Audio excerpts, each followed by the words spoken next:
Kaya, actually, Ang saya tama lang. po yung sinabi niyo, ang saya lang. Yung pressure, yung masaya lang kami talaga lumalabas kami. We enjoy our time together, we explore, we go on adventures, we eat the best food together. So I think foundation din po in starting a relationship should be finding out kung ano yung mga interests niyo, kung swak ba yung mga interests niyo. So far po, parang swak. Kampante ka sa kanya, no? Kasi nakikita ko, pag inuman, parang okay na okay ba, tipo gano'n. At nakasabit na ako sa Oo. sa Parang kulang, parang wala kang pakiyo basta Yes. nag-enjoy lang kayo dalawa. Okay. We're happy for you, Sue. Thank you po. I'm happy for you. Ikaw naman, Diego, kumusta naman ang status ng relationship mo now? With who?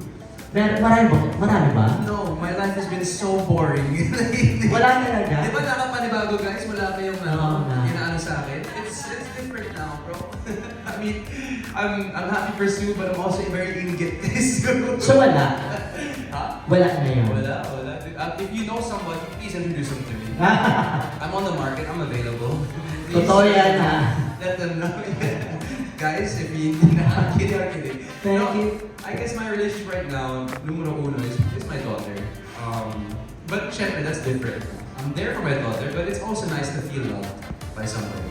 Iba pa rin yung feeling na, yun nga, I mean, if there is somebody I'm talking to, siguro yung kulang lang is the reciprocation talaga. If you don't see that, if you don't find that in that person, nawawalan ka rin, parang, is this one-sided? Is this worth the time? Will I get anything out of this? Are we just wasting time? Will I be in the tabloids in a couple months because nasira na naman tong relasyon nito? I don't know. Am I gonna find out? Maybe, probably, let's see. I don't know anymore. Like my character, I think talaga you shouldn't try and control everything because the more you do, the more you lose control. So right now, I'm just going with the flow. But again, if you do know anybody, please send them my number. Please.